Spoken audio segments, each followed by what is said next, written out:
20s and teenage years are so stupid now because they don't push that anymore. When I was coming up as a child, they would say what? Reading is fundamentals. Riff. How come you don't see that anymore? You don't see that anymore. They used to have the commercials that said, this is your brain. This is your brain on drugs. Any questions? How come you don't see that anymore? Why? To dumb down the people of society, kill their minds with all the drugs, and make everybody all damn docile and make all these men all fagged out. That's why you got niggas walking around with damn titties, man. Putting all kind of estrogen. Look it up. They put all kind of estrogen in the food. That's why you got a grown man walking around here 40-some years old with damn titties, man. That's disgusting. Go ahead, bro. Remove. That's from petroleum products. In other words, like you buy a Coke, Pepsi, and all that in them plastic bottles. The petroleum, the acid from the soda eats at that petroleum, and then when you drink it down, it changes male hormones into female hormones. So then a man will eventually grow boobs, man boobs or whatever. And stops the production of the testosterone in your body. That's why a lot of these men are feminized now. It goes back to them damn petroleum products. There's a slew of people that are breaking that down about how the plastics are changing men's DNA into women's DNAs. That's why you got so many of these little pink boys running around here.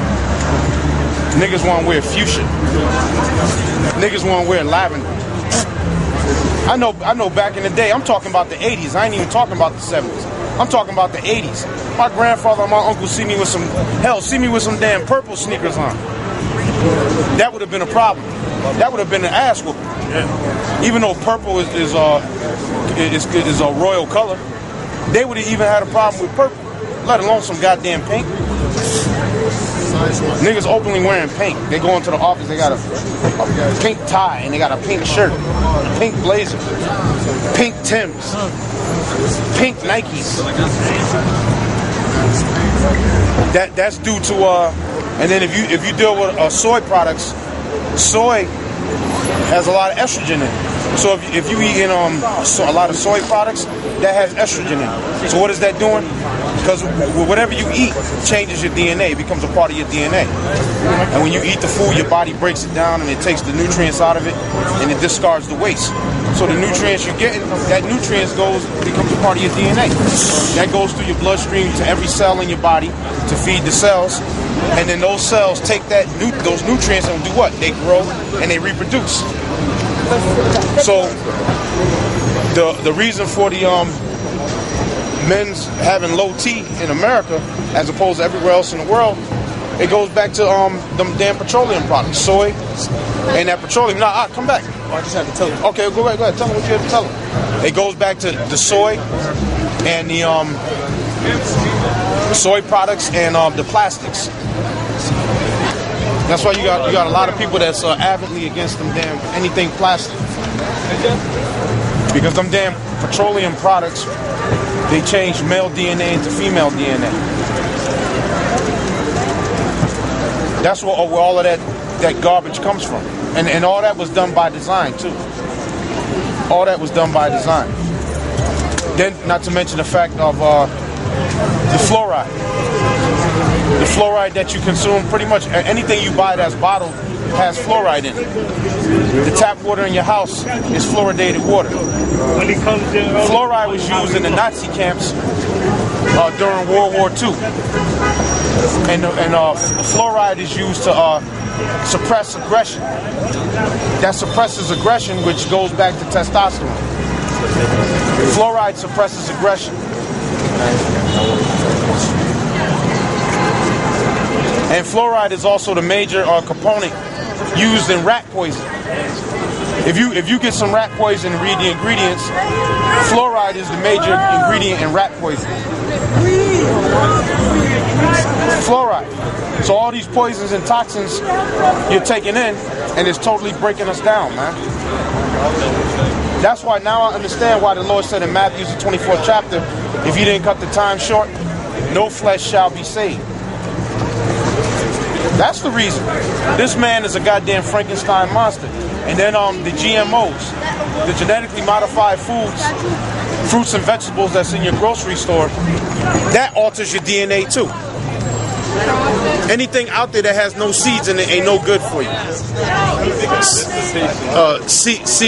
Seedless watermelon, seedless grapes, it's no good, man.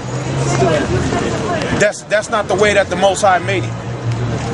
The Most High didn't make the fruits to be seedless. It tells you in Genesis, the 1st chapter, Yankee baseball, whose seed is within itself to reproduce Yankee after baseball. his kind. That's how the Most High made it. You got the sun-kissed oranges, have no seeds in them.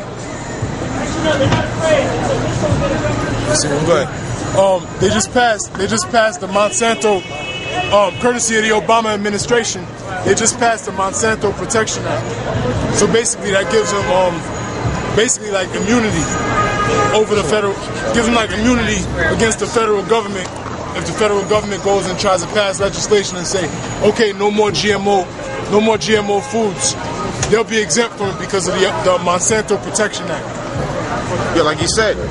And Monsanto is just, those, you could call those Frankencrops. That's nothing but Frankencrops right there.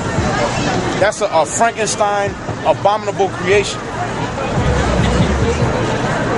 All that stuff that they produce is really set up to dumb you down, to weaken you, and to basically have you riddled with disease.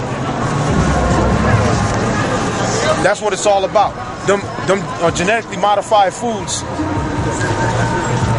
you develop cancer after a while from eating that garbage. Because it's not food, it's a chemical. The nutrients that was once in the food, now it's genetically modified. The nutrients is not in it no more. I'll give you an example. Get the scripture in the Revelation 11. Shit has destroyed them that destroy the earth. And the one in Ezekiel, our bread. Get the one in Ezekiel. Our bread shall be defiled among the Gentiles. You want the one in Ezekiel first, right? Yeah, read Ezekiel first. I think it's the 4th chapter. Ezekiel 4:13. I heard also the noise of the wings. Bear with us one moment, bear with us. Ezekiel 4:13. And the Lord said, even thus shall the children of Israel eat their defiled bread among the Gentiles. Right, the scripture said we shall eat our defiled bread among the Gentiles. So really, no matter what you eat is defiled. I'll give you an example, like table salt. That Morton's table salt, which is just pure effing garbage. That gives you high blood pressure. The reason why your heart speeds up and your pressure is high, because that's your heart's defense mechanism against chemicals. Because when those chemicals is in the body, your body can't do nothing with them chemicals. So in order, what your heart does, so those chemicals don't stop your heart and kill you, it speeds up to push the chemicals out your heart. So your heart don't stop and you drop dead. That's why your pressure goes up high. Because it's a high level of toxicity in your bloodstream. And what the heart is doing is trying to pump that shit out of your heart as fast as it can, so your heart don't stop and you drop dead. Now the table salt, you know that table salt and shit? It's I'll wait for this stuff to pass. Because we're supposed to have salt. But that table salt shit, a third of it is glass, a third of it is sand, and 1/3 of it is actual salt. Plus about 32 different chemicals mixed in, which are byproducts of the petroleum industry. After they take the petroleum, petrol, gas is petrol. After they process and make diesel, and then they make crude oil, which can be diesel or the regular gas. The garbage that's left over is sold to these salt makers. And that's what they use and put in this so-called table salt that you have on your table every day. So now that damn table salt, when it's inside your bloodstream, because remember, it's a third glass, a third sand, and a third actual salt, along with those chemicals. When that stuff is in your bloodstream, it cuts your veins. So then the cholesterol comes as a band-aid to block that cut so you don't bleed internally. So the cholesterol comes as a band-aid in front of that cut inside of your vein or your artery to stop you from bleeding internally. And then they tell you about HDL and LDL cholesterol. It's not even cholesterol. It's a protein that carries the cholesterol through the body. LDL and HDL is a protein that carries the cholesterol through your body. So these damn doctors, they still can't get it right. And you're supposed to have cholesterol because about 82 or 85% of your cells is made up of fat, which is cholesterol. So in order for your cells to reproduce themselves, you need cholesterol. Not you need water, you need salt, which is electricity. You need water. That's why they call salt, you look on Gatorade, what they call it, electrolytes. When most people go on the hospital and they go under the knife, what do? They get a bag of sodium, MSM. They get you a bag of water with salt in it, and they put it in you as an IV. Then they tap into that with whatever medication they want to run into your body. Water is the catalyst to move everything through your body. So most people, when you go to the hospital, most people automatically dehydrated. You need water and you need salt, but not that table salt. Sea salt. That's an example. Read that scripture in Ezekiel again, brother. Ezekiel 4:13. And the Lord said, even thus shall the children of Israel eat their defiled bread among the Gentiles. Right, it said, even thus shall the children of Israel eat their defiled bread among the Gentiles. Everything that we have is defiled. Like this, like wheat. Wheat is damn near as bad for you as the white stuff. Because it has that gluten in it. Gluten is basically, when you look it up, gluten is from the Latin, which means glue.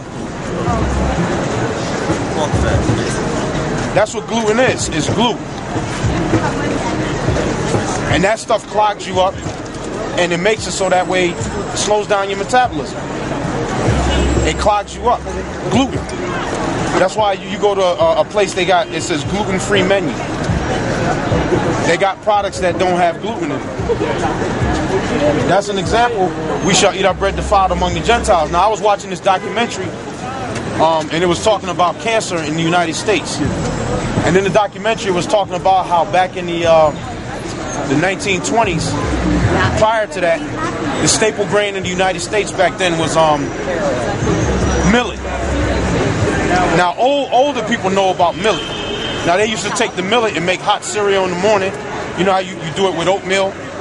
Or you do it, cream of wheat it's called cream of wheat. It's wheat and you cook it up and put a little sugar and butter in it, cream of wheat. It looks like grits, but it ain't grits. It's cream of wheat. Well, it used to be millet. Back at the turn of the century, it was millet. And then slowly but surely, they brought wheat in and made wheat the staple grain. And from that point up till now, the rate of cancer in the United States has more than basically tripled. Good music for good, beautiful people. It has more than tripled. 34th Street. That's what people want to do. They want to party and bullshit. Oh, yeah. The scripture saying in Ecclesiastes, better is it to go to the house of mourning than the house of feasting. That's the house of feasting right there. It says better to go to the house of mourning than the house of feasting, but that is the end of all men.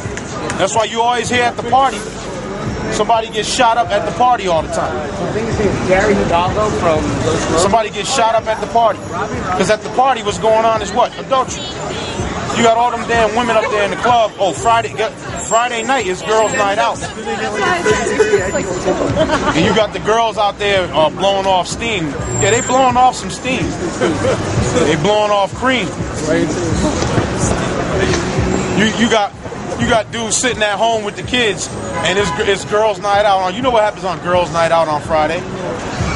Then your girl calls you at about 2 in the morning. Oh, I'm so drunk, I'm staying at Sherry's house. But Sherry's name is really Charles. It should tell you. Oh, I'm at Sherry's house.